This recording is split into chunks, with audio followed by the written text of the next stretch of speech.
The Dodgers made it through the trade deadline. We all survived, and now we're going to talk about the fallout of the deadline. We're going to look at things like how the Dodgers are still favorites to win the World Series. I think that's pretty dang important when you're talking about your team being good.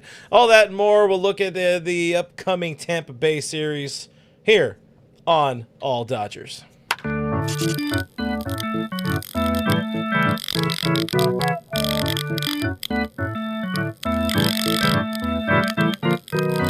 Coming at you live from my home studio in beautiful La Puente, California. This is the All Dodgers podcast. What is going on, folks? This is, hold on, let me push this button. Let's bring in our illustrious panel here. You see Jeff Snyder in the middle. You see Kevin Skinner on the outside. And you see a new look to the show. The show, All Dodgers, is presented by FanDuel now. That is pretty dang cool. Of course, we are part of the Bleav Network of podcasts. What are we, oh, are you pointing? He's pointing at Bleav. Oh, here. I Bleav. I'll point at FanDuel. Anyways, we got things. Listen, same great flavor, new look. This isn't going to be like New Coke or whatever, which Jeff was alive. I think he was part of making New Coke. That very much went poorly back in the 80s. I was a Crystal Pepsi fan, personally. That sounds very 80s of you. But we want to thank everybody who helped us get to this point with our show being part of this network. Pretty much a couple months into the inception of the show back in the day. Bleav has been slowly building, growing over the last few years, and the network keeps getting better, and they're doing better things to try to take care of us, take care of it to their shows, and big shout out to them for securing this huge FanDuel deal. I think it should help everybody with their content, help us all feel a little bit more secure, and hopefully get that bag when we're talking about the Dodgers, which are the things we're going to be doing either way. The only way this is all possible is if you guys hit that like button, hit that subscribe button to the show, rate and review the podcast. All of those things do help us out a whole bunch. But appreciate everybody hanging out in the chat.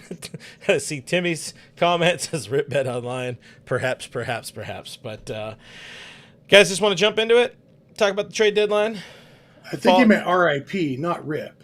Well, yeah. No, it's RIP. Either I say RIP. Okay. I just thought maybe he wanted us to, actually. No. Rip our former sponsor. No, they're nice people. It's all about the new. Yeah. I think. Guys, 24 hours ago, the trade deadline came and went, and people had a lot of opinions, things we liked, things we didn't. Jeff, you don't strike me as somebody who has a vastly different opinion 24 hours after one opinion you had, but how are you feeling about the deadline after sleeping on it? I think my main takeaway is all of the individual trades I like. I just wish there had been one or two more. Is basically kind of where I'm coming down. I like Brock Stewart. I think that's a good move for them. I like what's his name? Alex Call. I have a friend named Jim Call, so I always want to call Alex Call Jim Call, but he's my dentist, not my favorite team's outfielder. Alex Call. I like that move. I like that pickup. I like clearing Outman and May off the active roster, off the 40-man roster, even Fiducia off the 40-man roster. I feel like everything they did was good. I just wish they had done a little bit more. And I don't know if I'm right about that or not. That's how I feel, that it would have been nice to get two good relievers and maybe, and on the outfield side, I don't know, because outfield defense remains my biggest concern. Yeah. I think Alex Call helps with that. But like I said yesterday, I don't know what his role will be, how much he's going to help. At least if nothing else, it's easier to bench Michael Conforto if he goes back to sucking, because the alternative isn't James Outman anymore. There's now a better option. So all the individual moves I like. I just wish there had been a little bit more.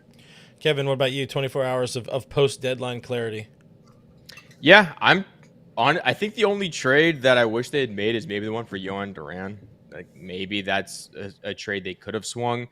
But looking at the players that were moved and what the Dodgers got, I'm perfectly happy with what they did. Like I said, Yohan Duran, could have liked him, but I like Brock Stewart.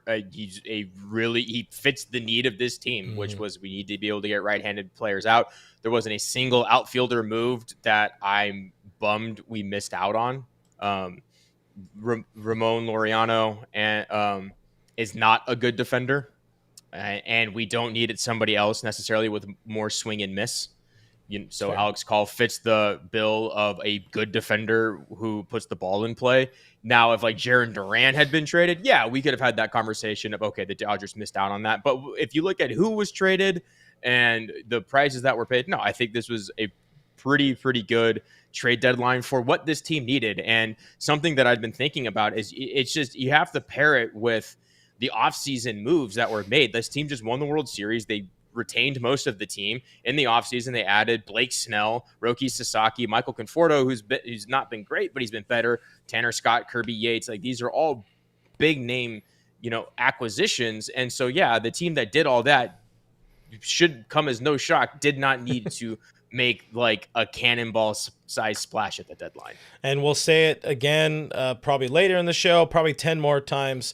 Fact of all the talent they have laying around already with Mookie Betts, Freddie Freeman existing on this team, Teoscar Hernandez, Tommy Edman, all of those guys are going to get right. And that's what they're betting on. I just tweeted a little bit ago on the Tweeter X machine, fans aren't a big fan of the if this works out approach, but I feel pretty good in, putting some faith in somebody like Max Muncy returning. I feel this season a little less good, but overall the body of work, I feel good. I feel confident enough in expecting Mookie Betts to remember that he's Mookie Betts at some point in time.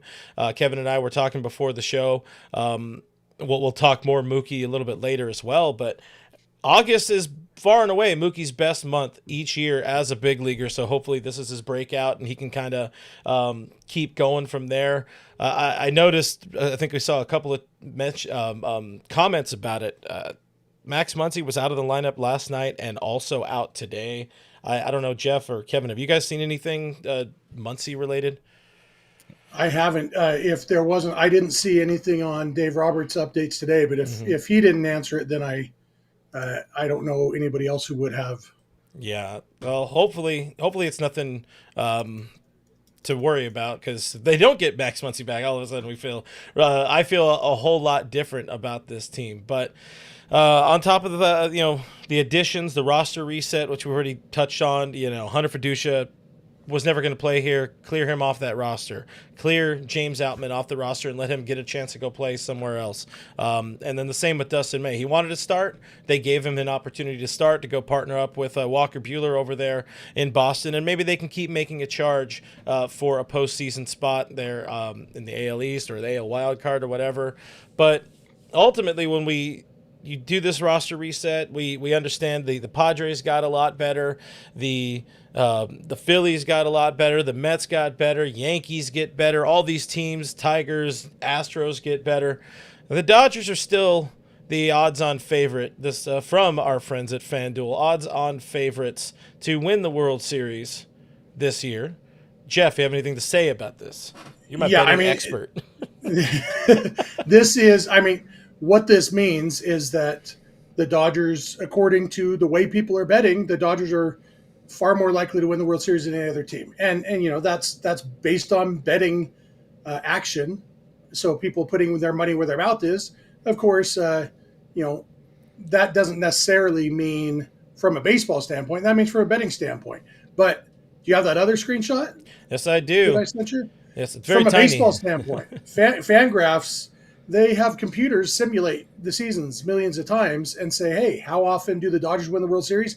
19.9% of the time. This is today, after the trade deadline. With the teams as constructed right now, Dodgers' chances to win the World Series from a baseball standpoint are still almost twice as high as any other individual team. Yeah. Now, that's still only about 1 in 5 chance of winning the World Series. That's because baseball's hard, the postseason's a crapshoot, all those things. Mm-hmm. But I'll take 19.9% over 11%, or what the A's at 0%, 0.0. Yeah, 0.0. I'll take 19.9 over 0.0. I'll take 19.9 over 5.4, where the Padres are. That's the closest team in the Dodgers division. And the Giants are down to 0.2 because they are bad and traded all their good players. That's it's a decent spot to be in. Yeah, and the Padres adding all of that talent and still 5.4, and going back to the FanDuel because we didn't say it for our listener side. Dodgers at plus 230, and then behind them, the next closest Phillies at plus 800, Yankees plus 850 on the FanDuel money line of it, or however you say that, but the odds, I should say. Sorry, I feel pretty confident about this team. Yeah, okay. I want to point out too that no matter how you look at it, betting wise or baseball wise, these are laughable numbers when it comes to the Dodgers. Plus 200 at any point to win whatever version of your sports championship is a ridiculous favorite for that team. Like, so much so that it probably shouldn't make the bet in general. It's just not worth it. That's not, the juice ain't worth the squeeze there. You're not going to win enough. Yeah. 19.9% to do the same thing. Also a ridiculous outcome. Usually you're sitting, I think a few years ago when the Astros were favored to win it, they were like at 12 or 13%, and they were seen as like by far and away the best team in the American League. Sitting at 20% is just crazy, which just shows how everyone else in the world, not just Dodgers fans who see this team every day, perceive this team to be even after the trade deadline. And I know it's just stats, it's just predictions, and it's just odds, and those don't win anything. You got to go out and play it, but these are the numbers for a reason. So I wouldn't jump off the nearest tall building just because they didn't trade for Yohan Duran. Yeah, and if you are a doomer and you want to hedge your bets, the Padres are currently at plus 1,900, which means if you go put $100 right now on the Padres to win the World Series, and they do, you get $1,900, and you can wipe your tears with your $1,900. Don't give me good ideas. Don't give me really good ideas. I'm gonna see if anybody's I know is going to Vegas right now, because Daddy might want to put a honey stick on the Padres. I knew a guy a couple years ago, last year actually. I knew a guy who had season tickets at Dodger Stadium in the dugout club, and when the Dodgers were up 3-1 on the Mets in the NLCS, he went and he bet $1,000 on the Mets to win that series because he was locking in his World Series profit. Because if the Dodgers win, I'm out $1,000, but I get to sell tickets to the World Series in dugout club. If the Mets win, he would have made, I don't remember if it was whatever he bet, he would have made the amount that he was going to make on selling his World Series tickets if the Mets had won. So either way, he's locking in his profits. So you know what? There's ways that people do these things. Yeah. If you are a Major League Baseball player, though, don't bet on professional sports, especially not baseball. We shouldn't have to say these things, but apparently we do. So if you are one of the many major leaguers watching this, you know what? You can thank FanDuel for sponsoring us. Do not engage, okay? Yeah, Major League Baseball players. Seriously, it is illegal. A couple of comments. We also got a couple of super chats. I saw this right here. Madman 5 Dodge. Also, you guys can see I moved where the thing pops up.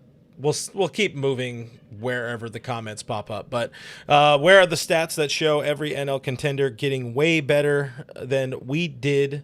Then we did not. That wasn't the one I wanted to put up. It was another one from Madman 5 Dodge. But either way, they don't have those. I guess they kind of do. Those stats would be if you had a screenshot. Right there. Yeah, this would. What were the odds a couple days ago? Because the fact is they haven't changed that much. Because all of this means the best pickup the Padres got was a guy who's going to pitch 20 innings for the Padres this year at a position where they already had one of the best guys in baseball. Yes, the Padres are absolutely better than they were.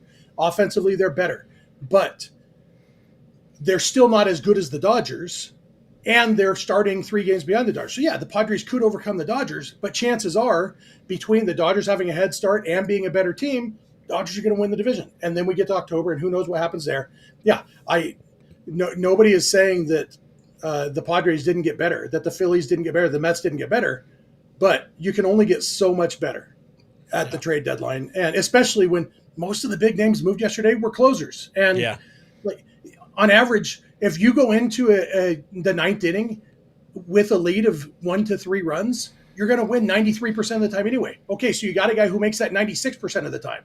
So that means if he gets 12 save opportunities between now and the end of the season, and he's 3% better than what you were going to have, that means you're winning 1 extra game that you would have lost otherwise. 1 game can absolutely matter, but it's so easy to overstate and say, they got better. That means they're going to run away with this thing when, and it's annoying, I know, to say, well, but the Dodgers get better too because Max Muncy and Blake Snell and, Freddie Freeman remembering how to hit and these things.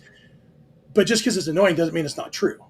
Yeah, and another way the Dodgers are going to get better is getting the hell out of the month of July. We're going to talk about that next. We do have a couple of super chats. As I said, $4.99 from our friend Richie Flores says, I liked clearing the 40-man roster space, but I feel that we're one taco short of a Del Taco combo meal. Wanted another arm.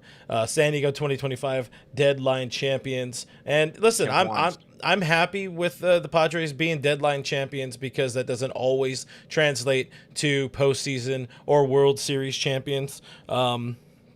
I'm not going to lie in saying that there is a little more fear looking at that lineup and that roster and knowing what they added. We also got $20 super chat from Dan. Appreciate Dan Daughtry asking, is Alex Call with the team or is this pure Conforto hopium? Yes, so this is where we can kind of shift forward. Thank you guys for the super chats. Appreciate you guys. Shift forward into today and moving on. Let's look ahead to August, guys. It is August, and in a way, there's kind of almost nowhere to go but up because the Dodgers were trash in the month of July, and that's what I think made us all feel that much, or made a lot of fans feel that much more, on edge at the trade deadline. But our friend Bill Plunkett threw those numbers up here today. One of the worst teams in baseball offensively in a number of important categories. You see that 30 homers.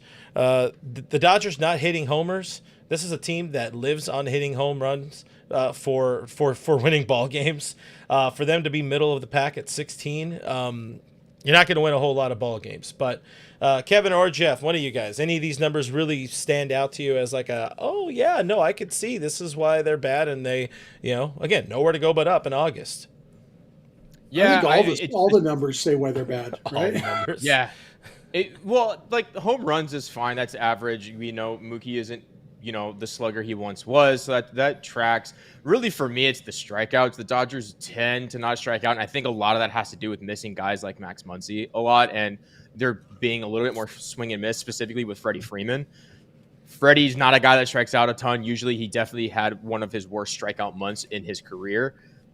If he regresses back to the mean, and once they get Max Muncy back, which, as we were mentioning earlier, he's out again tonight of the OKC lineup, so maybe there's some word on him. But, once they get Max back and Freddie goes back to his normal ways, that should go right back to normal, to the Dodgers being an average strikeout team at worst, even with two guys, specifically Shohei and Teoscar Hernandez, being some of the most strikeout-prone players in baseball. I was trying to look up anything else with Muncy. I'm not seeing anything. That would be a little bit of a kick in the nutsack if Muncy has some sort of setback, because I wouldn't say they push him. It feels to me like maybe he's a week ahead of where we thought he might be.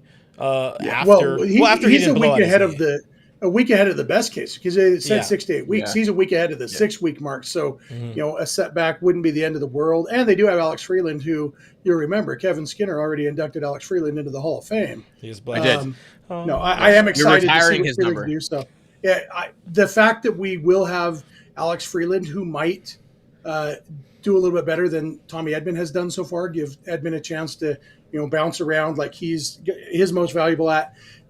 Going back to those numbers you showed from Plunkett, the last one for me, 10-14 record. That's bad. If they had gone 14-10, we would still be thinking, they were kind of lousy in July, and they would have a 7-game lead right now. The fact that the Dodgers so underperformed in July, underperformed not just what they should do, but I don't know how to word it, but they're 3 games up in the division despite being terrible right now. And that means unless they remain terrible, which is a possibility, unfortunately, because sometimes baseball players just play badly, but there's a good chance they're going to not be as bad. And the Padres are probably going to be better than they were. But I don't know. It's hard to get too worried about it right now when you look at and maybe I'm relying too much on the math nerds.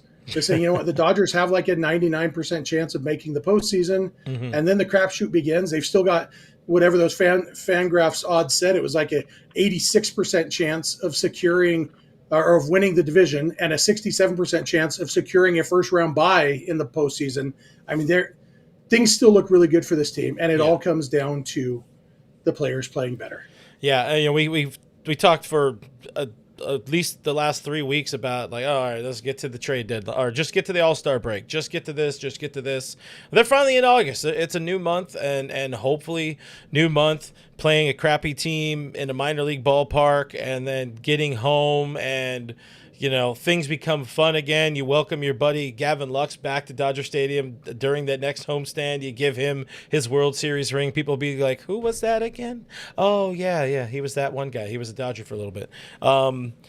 Things like for the mental of this team, having a day off in Florida probably was awesome for a lot of those kids. I saw you know, a group of them on a boat just vibing out in Florida or whatever, vibing out in the coast. Pictures of players on boats has never backfired ever in the history of sports. I'm just saying, besides, you know, the bad parts, the bad things that can happen, the idea that there's hopefully finally like a good mental reset or change, or just turning the page. I think this is less of a reset, more of turning the page. All right, let's put that shit behind us. Let us look ahead to August, where, like we said earlier, Mookie Betts, nowhere to go but up for him. He's been very good in his career in the month of August. What was that number again? Over 1,000 OPS, I think you'd said, Kevin.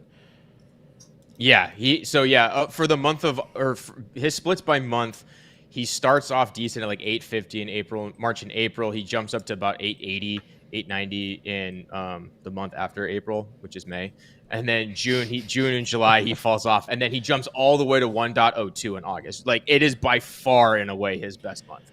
So I'll add, the calendar turns and he's great. I'll add this. Jeff, I don't know how you feel about it. I feel that if Mookie starts hitting, everything's going to be okay. Absolutely. Yeah. Unfortunately, that's the thing I'm least confident in about this Dodgers team improving this year. I don't think Mookie's done, but because I don't have any idea why Mookie can't hit right now, or, you know, and maybe it already has started turning around. He had 2 decent games in Cincinnati, you know, hitting the ball hard. We talked about the line drive to left field. You know, if he can hit more line drives, that's the thing I have the least confidence in. But if that happens, the Dodgers are running away with this thing. Yeah. Because, you know, the other things are even more likely. Freddie Freeman getting better, absolutely, it's going to happen. Teoscar Hernandez, I think, is probably going. You know, he's over the last week. Freeman and Teo have both hit pretty well, and you know, it is a week. Unfortunately, it's a very small sample size, but they've hit more like what we expect them to be. So if Mookie can turn it around too, it's over for the rest of the league. And if also somebody like, let's say, you know, Shohei Ohtani can sort of keep or do more than just the feast or famine thing we've kind of seen with him of late. You know, I mean, we're talking about somebody that's an integral part of this Dodgers lineup. It's you know, somebody who's it's a 2024 National League MVP, somebody who's got, you know, favorite to win the MVP again here in 2025, of course, with his pitching and his hitting and all that. But if you can get him really just dialed in, of course, the numbers there you see, minus 1150 over there on FanGraphs, the Shohei being the far and away favorite to win the MVP. You get him going, you're going to feel a lot better as well. Yeah, going those odds right. Those odds are ridiculous. Like, I wouldn't recommend betting money on Shohei Ohtani winning the MVP. Because you'd have to bet a lot to even make it worth your bet. That's how much of a favorite he is. Like, you know, what that means is you bet $1,150 for a chance to win $100 when Shohei wins it. So, you know, ROI, you know, you're probably better off finding something with different odds to bet on because, Shohei, especially as he, you know, starts pitching again, starts pitching more, turns things around offensively. And we say turn things around offensively. He's leading the league in OPS. Like, you know, how much of a turnaround does he need? He's only been the best hitter in the league. But, he's striking out too much this year. He's striking out. We're Dodgers even fans, that, though, it's like his strikeout percentage is 3% higher than last year, which means every 100 at bats, he's striking out 3 more times, meaning every 25 games. So once every 8 games, he has an extra strikeout. It feels like more, but it's really not a ton more. It's too much for sure. It's not really a ton more than it was last year when he was the best hitter in the world. Yeah. Not named Aaron Judge. The biggest difference is you're seeing him hit 270 instead of 320. And I mean, personally, I want to see him hitting 320 because that's just a lot more fun to see up on the up on the scoreboard or what have you. Back into the whole idea, the thread of looking ahead to August, we have to look at the news of the day, Kirby Yates. The bullpen is better because Kirby Yates is going to the IL with lower back pain. I don't know how, maybe he slipped from being upset at himself or something. Obviously, I'm just spinning a yarn here, but he goes to the IL and the Dodgers are activating all of the guys, or at least all the guys are activating are people they picked up at the deadline there. Of course, Brock Stewart was going to be a name. Alex Call, the outfielder, joining the roster. And the other guy they got in that weird Wednesday evening trade, Paul Gervais, the very tall dude. What are it's not really anything. I guess it's more of a news dump there. I'm interested in seeing Gervais. I'm interested in seeing Brock back in blue. But I'm curious if this was sort of like a phantom IL stint kind of thing. Can't say that. Can't say that. But we're not affiliated with the team. We can say it. I would not be surprised if so when I initially read it, it definitely read as, yeah, we're just giving Kirby some time to fix himself. Like he just needs to give him a blow. Yeah. However, Dave did come out and say that he's actually back in LA for testing and imaging, which I don't think discredits the idea entirely. I do think it makes it a little less likely that this is just a little bit of R&R for Kirby Yates. There is a chance, there's a better chance now that there's a real injury here, which could explain a lot of what we've seen from Kirby Yates. Why he's been terrible lately? Yeah, why he's like legitimately just been bad and like yes, players eventually fall off a cliff. Just look at Justin Verlander. They don't fall off the cliff this hard, this fast. And Kirby Yates is also not 43 or whatever. Yeah. But Kirby Yates is 38. Something is definitely hurting. Clint, you're not much older than 38. You're not that much different a shape than Kirby Yates, for that matter. I am a big leaguer, right? It does hurt. But also, you look at Kirby's, it's been an up and down season for Kirby Yates all over, but he was striking out a ton of guys earlier in the season, and he's not lately. And that suggests that his stuff isn't as good, which he said it feels mechanical, which mechanical issues can lead to injuries or can be caused by injuries. So either way, whichever you want cause or effect, the fact that Kirby Yates is hurting is not surprising.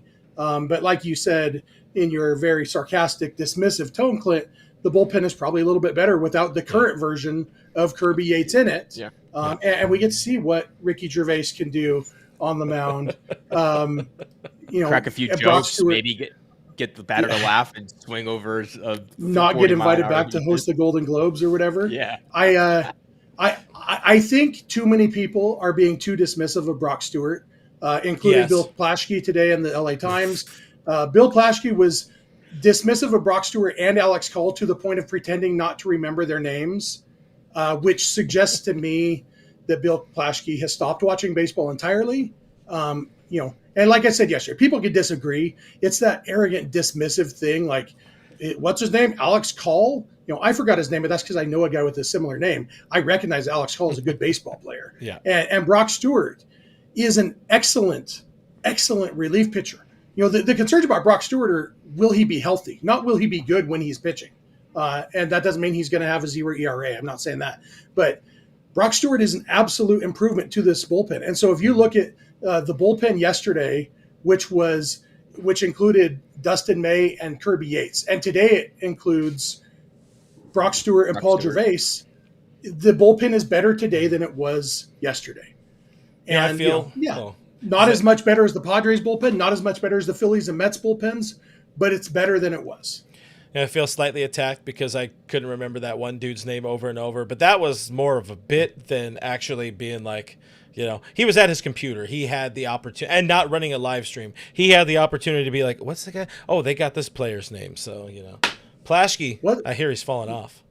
Yeah, fallen off. Yeah, I heard that 30 years ago he was an insightful writer. But I My dad digress. used to like him. Who do Yeah, you like that sounds more, about than right. him? That's what I was gonna say. Like, I don't. That doesn't. Is that why your dad died, Kevin? Yeah, so he Ouch. read one too many Bill Plaschke articles. There is a positive correlation between people who read Bill Plaschke articles and die. Yeah, most people who do kind of eventually get there. To completely shift gears, we much earlier got a $5 super chat from JY Kim. Thank you very much. Asking about Mason Miller. Going back for a second, this was a conversation we had about the idea that Mason Miller could move to the starting rotation. Do you think Padres pitching coach Ruben Niebla can make that happen? He seems like a really good pitching coach. That question I don't know the answer to. I think it's less about Niebla and more about just giving Mason Miller the opportunity. I think that's the only way the Padres win that trade is if he becomes a starting pitcher, because giving up a top 5 consensus top 5 shortstop in a 1-for-1 trade for a closer, it's a bad move. It's going to be a bad move. But if you do it for a starting pitcher who has ace upside potentially, it could be a wash.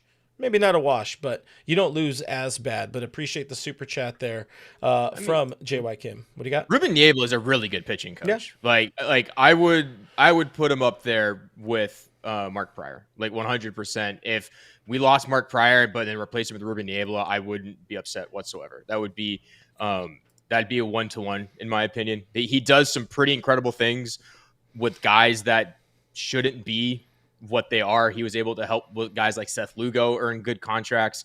Michael Wacha, get back on track. Michael Wacha, yeah. Robert Suarez was in Japan, and now he's the best reliever in baseball. Like that's stuff that Niebla did. Obviously, Pryor has done similar things. The concern really with Mason Miller turning into a starter is, one, he relies really heavily on being able to throw 102 miles an hour, which when you become a starter, you aren't able to do that as frequently. And also he does have a little bit of an injury history, which only gets more and more exposed as you stretch out as a starter. So I think they would need to handle him, or I would guess they'd have to handle him with kitty gloves early on, just to make sure that he's able to stay healthy and still at the bare minimum be the elite closer he is. Jeff, anything? Yeah, I don't have many opinions on how good pitching coaches are because I don't have any insight into. I know I don't have any idea how good any of them are, and the part I won't say out loud is that I don't think anybody else does either. I'll just think that right here in my head instead of saying it out loud. That is. We should change the background color on those comments so it matches the other blue. I just noticed that. Well, I'm just thinking of the aesthetics of this whole thing. We're still refining all of the slightly new look, reskin here of the L Dodgers. I do want to clarify. It was somebody arguing with me in the chat where I said the Dodgers bullpen is better today than it was yesterday, and somebody, Nando. Says, what? They lost Scott, Yates, Kopech, and Phillips. Are you kidding, Jeff? LOL.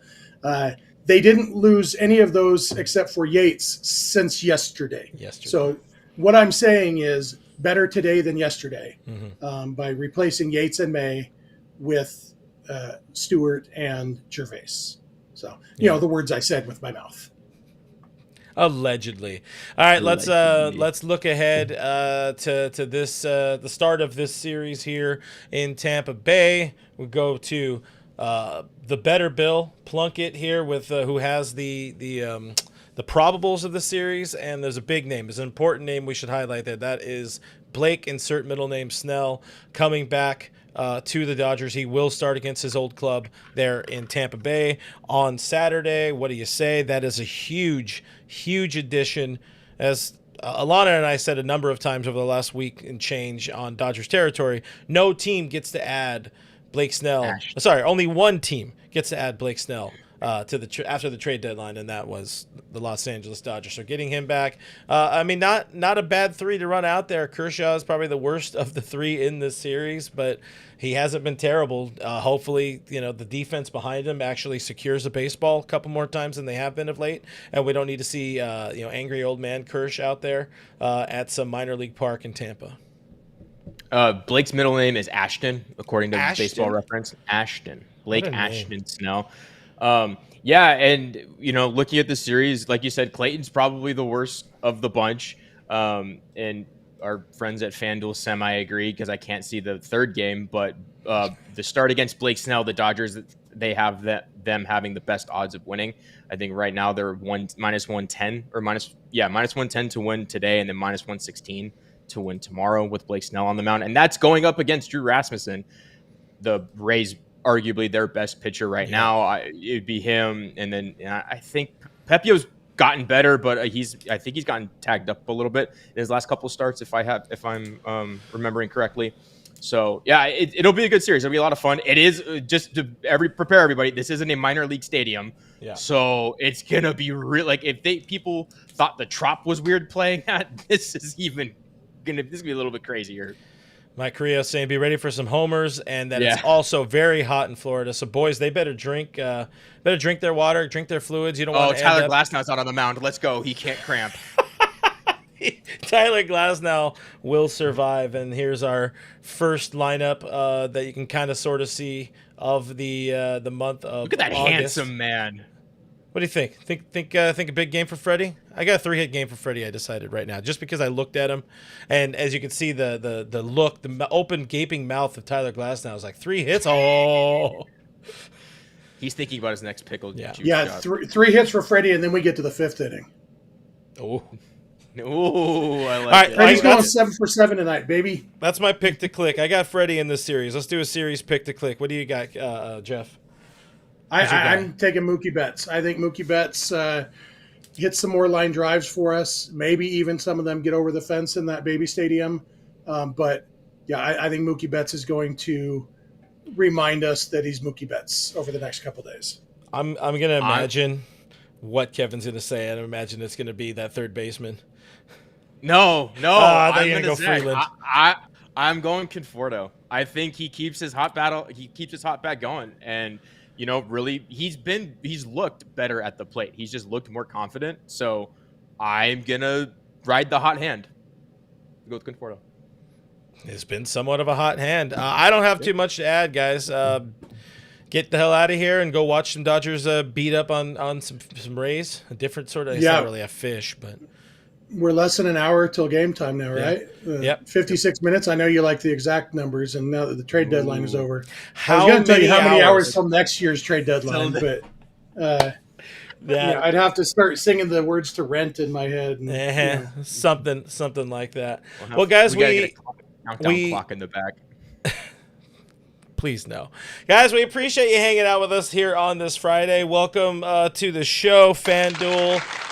Thanks for being a part of all this. Thanks to you guys for being a part of all this. Dan says, Kevin, stay off the FanDuel. Can I give one shout out to our people? Yes. I was looking today at that show that I used to host. Used to be the Smart Fans Perspective on Our Boys in Blue. It's now the Football Fans Perspective on Our Boys in Blue. And their numbers are really reflecting it. I just want to shout out our listeners, our viewers. Our numbers leading up to the trade deadline this past week have absolutely blown them out of the water, which is how it should be. And so, I appreciate all of you. I know that you had a good group here, and I had a good group there, Clint, and I feel like we've brought the best of the best together. And synergy. It's a great place to talk Dodgers here. Even when people are jerks in the chat, you know what? It's okay. Even when people, like, when they say things like, I actually agree with Jeff for once, you can just, it doesn't have to be a backhanded compliment. You can just compliment me, even when they say things like, I know Jeff is too smart to not understand this. Yeah, I am smart. Just that. But what I'm saying is, this is a great place to talk Dodgers with all you guys. I love it. Mark has argued with me more than just about anybody over the last year and a half. But Mark is here hanging out, talking Dodgers with us. So you guys are awesome. And if you haven't yet unsubscribed from the Football Fans Perspective, go over there and unsubscribe. They have finally gotten back up to the number of subscribers they had before they fired me. So they're inching up. Meanwhile, we have added about 4,000 since since we joined forces here.